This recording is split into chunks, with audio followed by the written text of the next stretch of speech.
जितना हो सके उतना कल के विषय पर वापस आते हैं कि जो सत्स्वरूप आनंद पद है, जीते जी हम उसमें कैसे प्रवेश करते हैं या उस देश का अनुभव हमें जीते जी कैसे मिलता है। लगभग शंका कुशंका रात में सब कुछ निकल गई। अब आगे गुरु महाराज क्या फरमाते हैं इसका हम विचार करेंगे। आधार है बेली ग्रंथ का।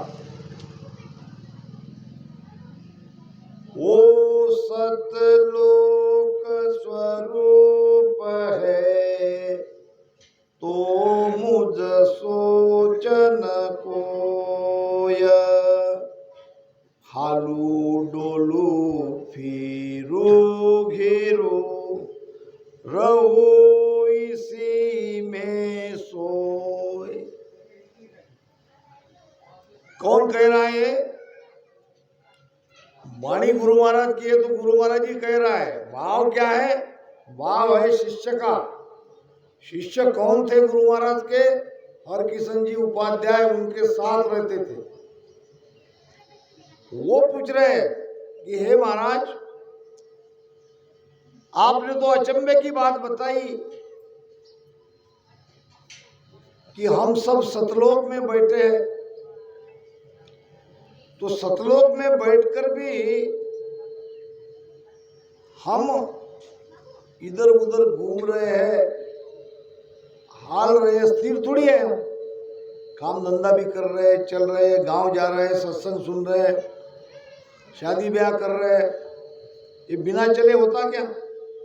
तो सत्स्वरूप में रहते हुए भी हमारी हालचाल हो रही है।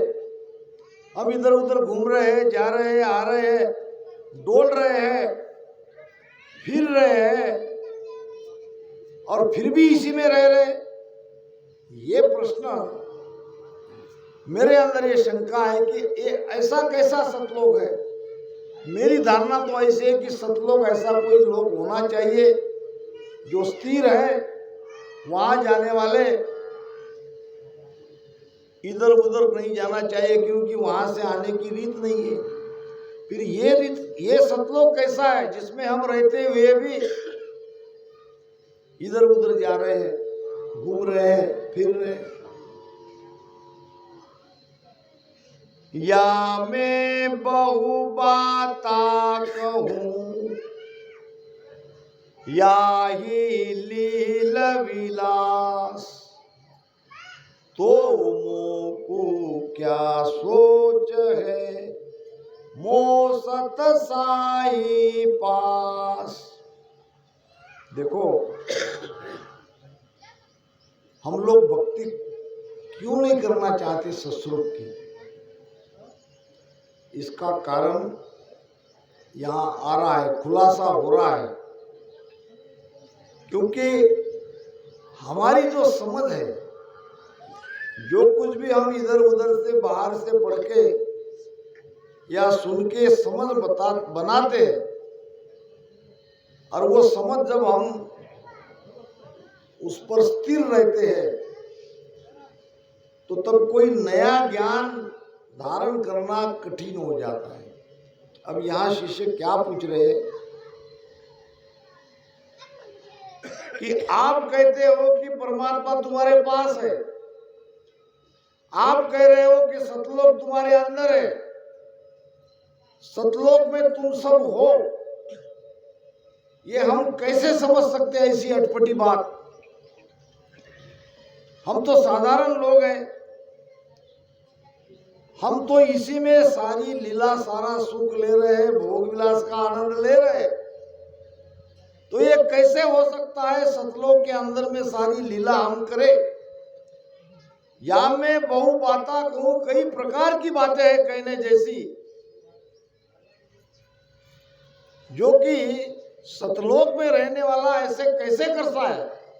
कोई कुकर्म करते हैं, कोई किसी की हत्या कर देते हैं, कोई गाली गलौज करते हैं, कई प्रकार की बातें होती है मनुष्य से, क्या होती कि नहीं है? तो ये पूछ रहे हैं कि या मैं बहु बाता कहूं, कितनी भी बात मैं कह सकता हूं जो मनुष्य कर रहा है, इसमें ही लील विलास यानी सुख ले रहा है, तो मुझको क्या सोच है, फिर मैं कैसे सोच सकता हूं, कैसे मेरी छोटी बुद्धि में आ सकता है कि इसमें ही सतलोक है और हम सतलोक में ही है। इसलिए इतनी दूर की बात सामान्य मनुष्य नहीं सोच रहा है। इसलिए गुरुदेव आपने जो कहा है कि सब माई सतलोक है, हम बैठा सब माय, माया मोसू लपटिया ताते दर्शे नाय। ये हम समझ नहीं पा रहे हैं कि मोह साई सतपास, वो परमात्मा जिसे हम साई कहते हैं, सतस्वरूप कहते हैं, वो मेरे पास है, ये हम सोच नहीं पा रहे। अगर ये समझ में आता तो हम इतने बुरे काम क्यों करते, घूमते फिरते क्यों। सो सत शब्द स्वरूप है, सत धाम को जाय। सो सत शब्द स्वरूप है, सत धाम को लाय। तुमको तीन विद रीत सु, हम बैठा उस माय। शिष्य अपने गुरुदेव को अपने दिल की बात, मन की बात कह रहा है कि आप जो कह रहे हो वो सत्स्वरूप का देश सत्संबंध है। आपके कहने के बाद मेरी समझ में आ रहा है, सो सत्संबंध स्वरूप है और वहां जाने के लिए सत्संबंध की आवश्यकता है, ये भी मैं समझ रहा हूं। सत्संबंध ही सतधाम पे ले जाएगा। माया के कोई भी शब्द सतपद तक नहीं जा सकते।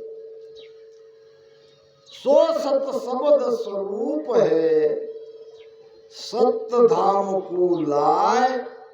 तुमको तीन विद रीत सु, आप जैसा कह रहे हो उस विधि से, उस रीत से हम बैठा उस माय। अब समझ में आ रहा है कि आपने ये घट में जो आत्मा है वो सत है और आत्मा के यानी हमारे स्वरूप में हमको मिलना है, यही सत्स्वरूप आनंद पद है। जब ये आपने कहा तो मेरी बुद्धि में समझ में आ गया और मैं भी इस चीज को समझ गया हूँ। भजन करने में मनुष्य कब लगता है, भजन में बाधा आती है अज्ञान की, भजन में बाधा आती है भीतर कुछ न उसकी चेन मिलने की। जब कोई हमारा ध्यानी भजन करता है तो मानसिकता उसकी क्या रहती है कि जो ये संत लोग बताते हैं वाणी पढ़ के सत्संग में कि शब्द का अनुभव ऐसा ऐसा होता है, शब्द जगता है, और जब ये कोई चीज नहीं होती है तो मन ऊब जाता है। नहीं, और लोग का तो होता होगा मगर मेरे अंदर नहीं हो रहा है, थक हार के बेचारा उड़ जाता है। और फिर गुरु तो रहते हैं अलग गांव में, फिर पूछे भी तो किसको पूछे, वाणिज्य पढ़ते हैं तो वाणिज्य समझ में नहीं आती है। अज्ञान के कारण और भीतर में कोई अनुभूति न होने के कारण ये शिष्य प्रारंभ में थोड़ा थोड़ा भ्रमित हो जाता है,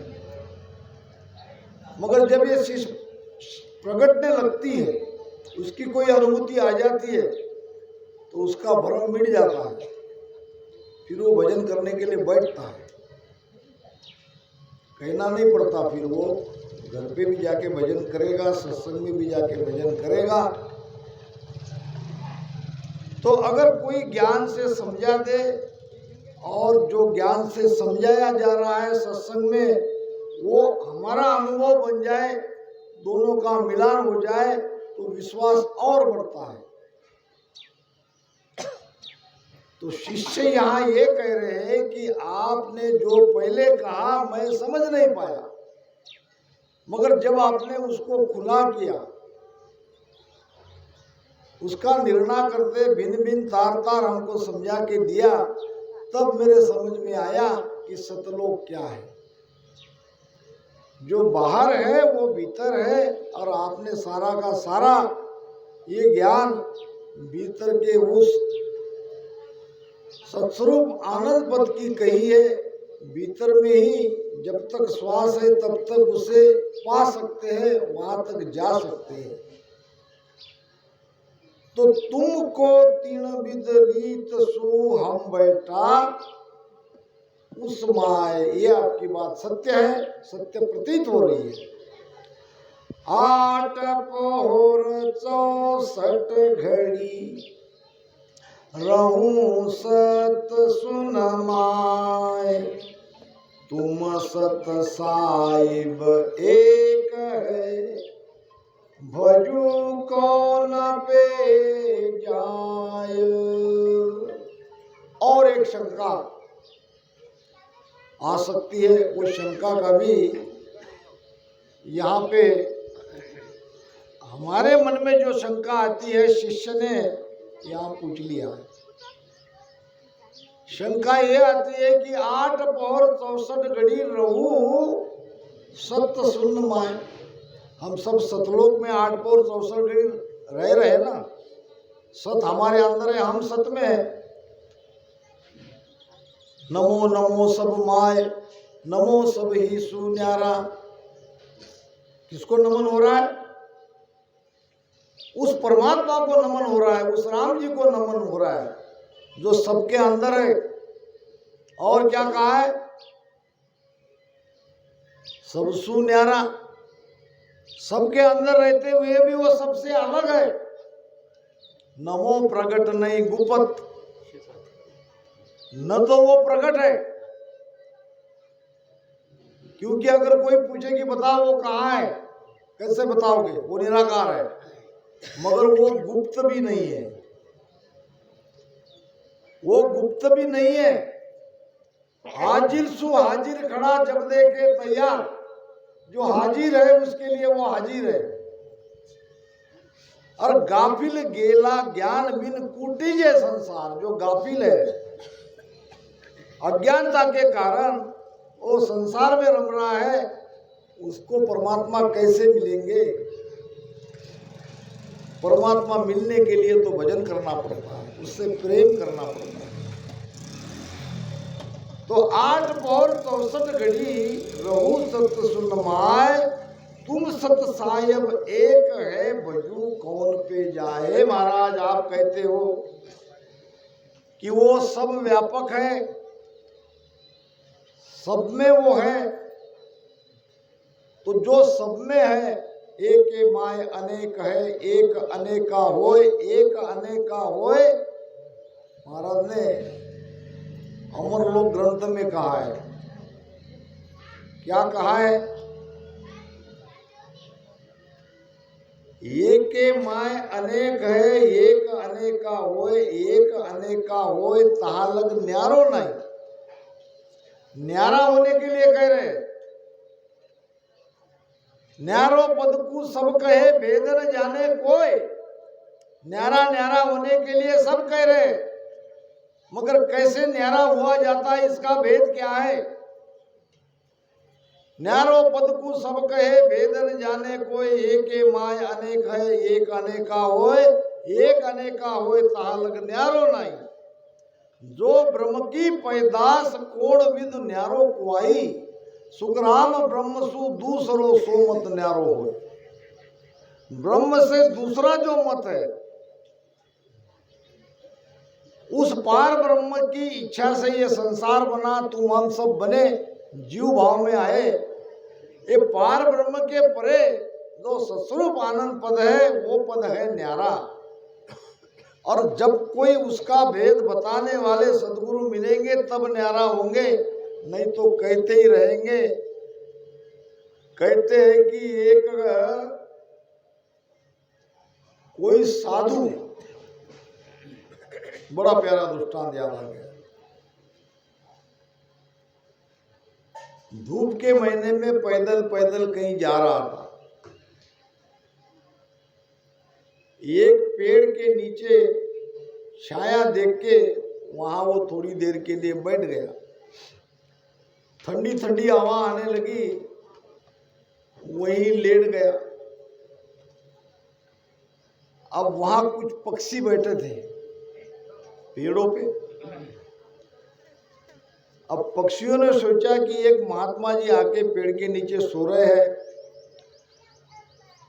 उसके चेहरे पे तेज धूप लग रही है, और जगह तो छाया थी मगर चेहरे पे धूप आ रही थी, वहां पत्ते घने नहीं थे।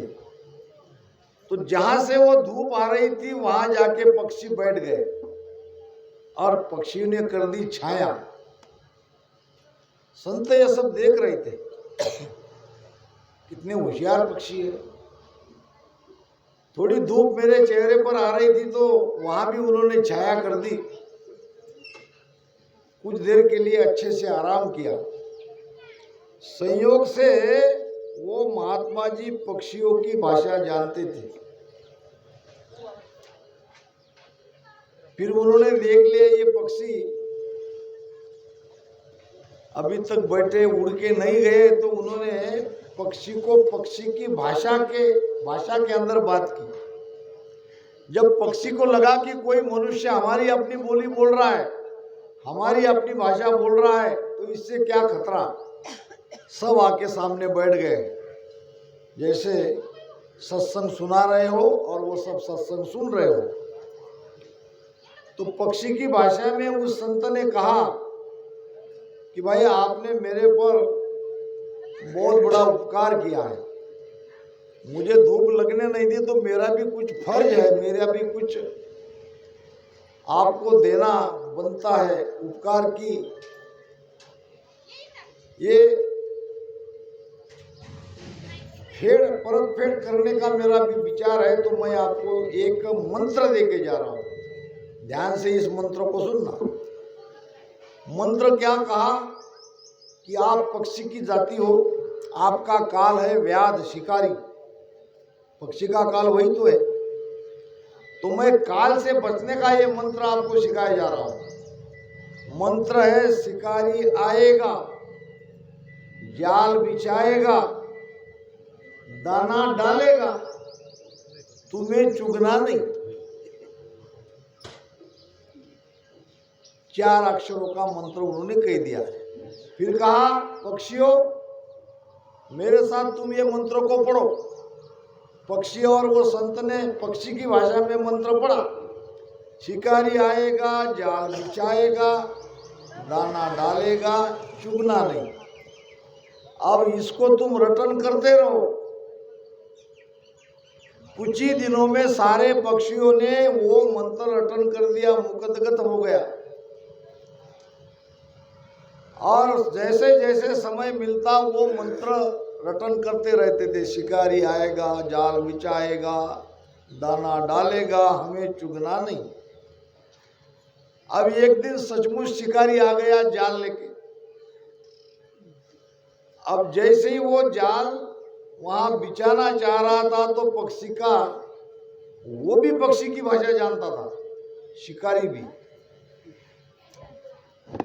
पक्षी कहने लगे शिकारी आएगा, जाल बिछाएगा, दाना डालेगा, हमें चुगना नहीं। शिकारी कहने लगा अब तो मुश्किल है, मैं क्या करने वाला हूं ये तो सब जानते, अब इनको पकड़ना मुश्किल है। चला गया। पटनी की बड़ी डांट, आज खाली हाथ क्यों आए, रोजी रोटी का कैसा होगा, बच्चों को क्या खिलाऊं। उसने कहा पक्षी होशियार हो गए, अब पक्षी होशियार हो या कुछ भी हो, कोई ना कोई उपाय करो। शाम का तो जैसे तैसे हो जाएगा, कल निकलो सुबह और खाली हाथ नहीं आना। देखा तो वही पक्षी, वही बात दोबारा रट रहे थे। अब इसकी हिम्मत नहीं हुई, मगर अब पीछे जाता हूं तो पत्नी की डांट पड़ती है। क्या करे, इस उधेड़ वन में सोचने लगा और फिर कहने लगा कि ये जो कह रहे हैं ये पक्षी मेरे जाल में नहीं आने वाले, वापस जाना ही ठीक है। वापस जाते ही पत्नी का गुस्सा 7वें आसमान पर, बहुत जोरदार झगड़ा हुआ। फिर कहने लगा भाग्यवान, कल जाऊंगा, आज के दिन मुझे सोचने दो, क्योंकि मैंने तुमको कल बताना है। ये पक्षी होशियार हो गए, मेरे जाने के पहले ही वो कहते हैं कि शिकारी आएगा, जाल बिछाएगा, दाना डालेगा, हमें चुगना नहीं। अब तुम कहो, जिसको पहले से ही बात मालूम है तो क्या वो मेरे जाल में फंसेंगे? पत्नी ने कहा मैं कुछ जानती नहीं। बच्चे रो रहे हैं भूख से, वो कुछ भी कहे पक्षी तुम डालो, और फिर नहीं आए तो देखना।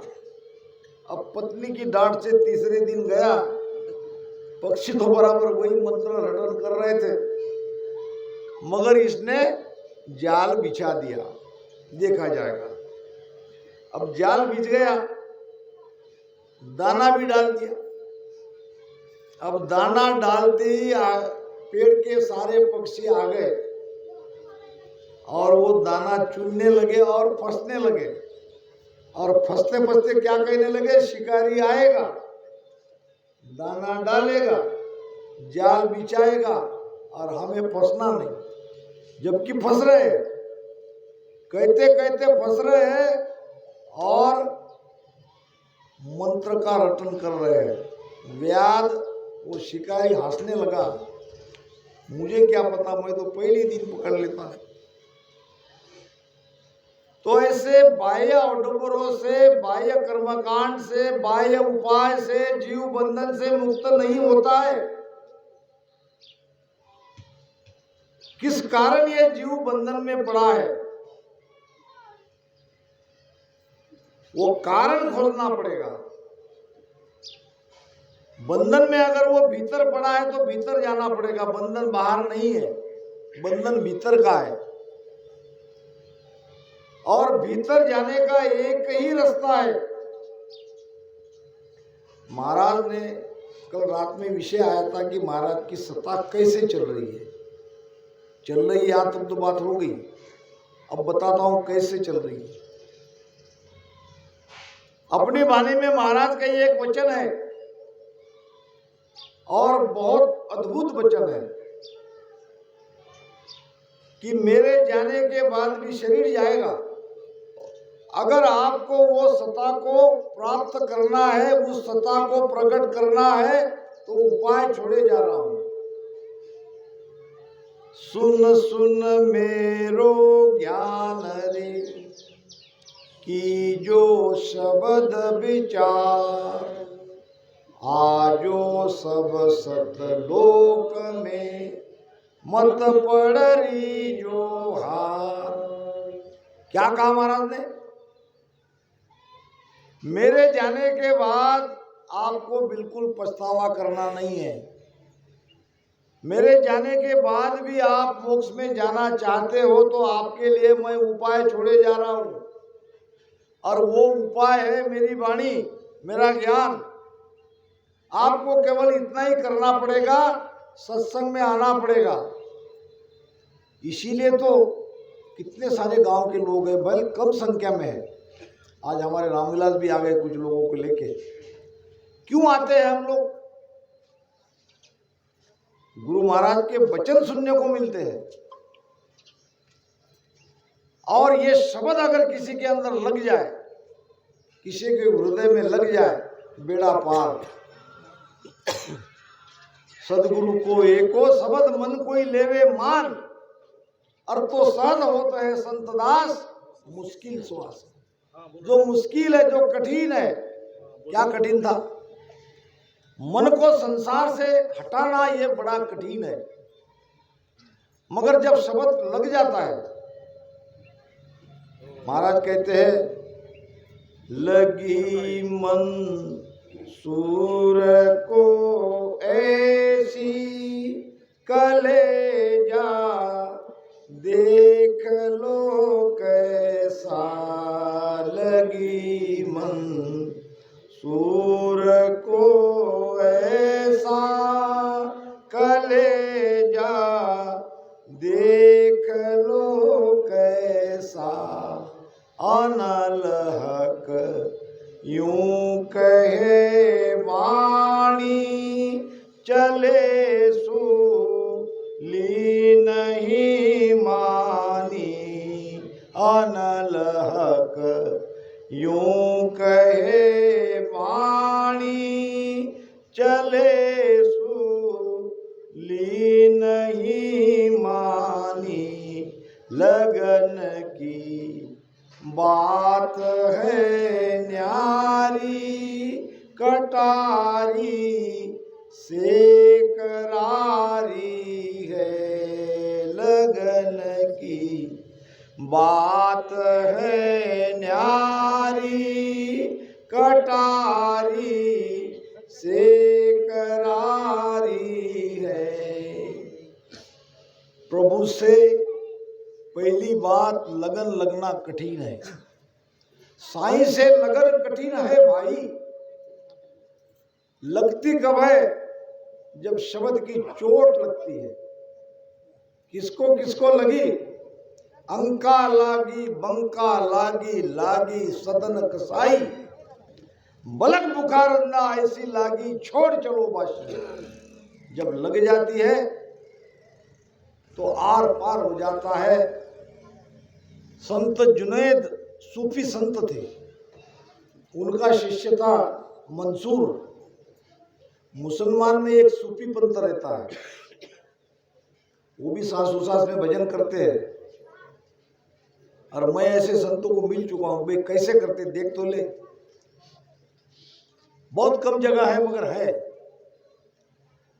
तो ये मंसूर संत जुनैद का शिष्य था। गुरु महाराज से भेद लेके सुमिरन में बैठा और भीतर में परमात्मा को पा लिया। भीतर में परमात्मा को। अब इस्लाम धर्म को मानने वाले वो जरूर थे, शरीर माँ बाप इस्लाम थे तो इस्लामी तो थे, मगर इस्लाम के अंदर वो सूफी पंथी थे। जब भीतर में वो दिव्य प्रकाश हुआ परमात्मा का, तो वो कहने लगा अनल हक, यानी मैं खुदा हूं, मैं खुदा हूं, मैं अल्लाह हूं। इस्लाम में मोहम्मद पैगंबर के अलावा और किसी को मानना उनकी तौहीन की जाती है। मुल्ला मौलवी सभी के कानों तक बात चली गई। ये कह रहा है कि मैं अल्लाह हूं। बादशाह के पास गए, बादशाह सलामत, अल्लाह ताला का बहुत अपमान हो रहा है और अपमान करने वाला कोई काफिर नहीं है, अपना ही मुसलमान है, और वो कह रहा है कि मैं अल्लाह हूं। या तो उसे समझाओ या उसे इसकी सजा मिलनी चाहिए। बादशाह ने बुलाया मंसूर, ये लोग मुल्ला मौलवी कह रहे हैं, काजी पंडित कह रहे हैं, पंडित को ही काजी कहते हैं मुसलमान में, क्या इनका कहना ठीक है? ये क्या कह रहे तुम्हारे बारे में? तुम अपने आप को अल्लाह कब से मानने लगे? और अल्लाह कोई दूसरा हो सकता क्या? फिर तुम्हारे मुख से ये अनलग बानी कैसे निकल गई, मैं अल्लाह हूं? मंसूर कहने लगा कि बादशाह, मेरे मुख से ये कैसे निकल जाता है ये मुझे भी पता नहीं। मैं होश में नहीं रहता, मेरे मुख से निकलता हो या नहीं निकलता ये भी मुझे पता नहीं। क्या ये झूठे हैं? कौन है तुम्हारा गुरु? तो जुनैद बुलाया जुनैद को, क्या तुम्हारा ये चेला है? हाँ बादशाह। क्या ये अनलग कहता है? हाँ, मैंने भी इसके मुख से एक दो बार सुना। अब गुरु ने कहने के बाद कोई प्रमाण की आवश्यकता थोड़ी है। मंसूर तुम झूठे हो, तुम्हारा गुरु कह रहा है कि तुम्हारे मुख से अनालक निकल रहा है, अनालक निकल रहा है। तो कबीर साहब फरमा रहे हैं, लगी मंसूर को ऐसी ऐसी चोट लगी मंसूर को, कलेजा देख लो कैसे। उसका कलेजा देखो, चोट लगती है, उस भगत का कलेजा देखो। अनलक यूं कहे वाणी, अरे मैं खुदा हूं, मैं खुदा में मिल गया हूं, खुदा और मैं एक हो, उसका कहने का अर्थ ये था। अनलक यूं कहे वाणी, चढ़े सूली नहीं मानी। भजन में बिठा के देखा, भजन लग गया, लगते लगते अंदर से बादशाह के सामने निकल गया, अनलक अनलक, मैं खुदा हूं, मैं खुदा हूं। अब तो कोई प्रूफ की आवश्यकता नहीं, सूली पे चढ़ा दिया। आखिरी बार उनके गुरु जुनैद आए बादशाह के पास, कहने लगे ये होश में नहीं है, ये जानता नहीं है ये क्या कह रहा है, इसको माफ कर दो। बादशाह ने कहा तुम समझाओ, अगर एक बार कह दे कि मेरी गलती हो रही है, मैं गलत हूं, मुझे ऐसा नहीं कहना चाहिए, तो मैं इसे छोड़ दूंगा, नहीं तो अब तो इसे सूली पर चढ़ाया जाएगा। आखिरी समय में अपने शिष्य के पास वो गुरु आए, जुनैद, मंसूर ये बचपना छोड़ दे। दोनों आंखों से आंसू निकल रहे थे गुरु के, ये बचपना छोड़ दे, मान ले मेरी बात, नहीं तो तू चला जाएगा। मंसूर कहने लगा, गुरुदेव मैं क्या करूं, मैं तो होश में रहता नहीं हूं, मुझे पता नहीं है मेरे मुख से कैसे निकल जाती है। अब आखिरी इलाज खत्म हो गया, जुनैद वापस आए, सूली चढ़ाने का समय आया, ध्यान सुमिरन करने लगा, अनल हक अनल हक अनालल कह के सूली पे चढ़ गया। चोट ऐसी लगती है शब्द की, तो अब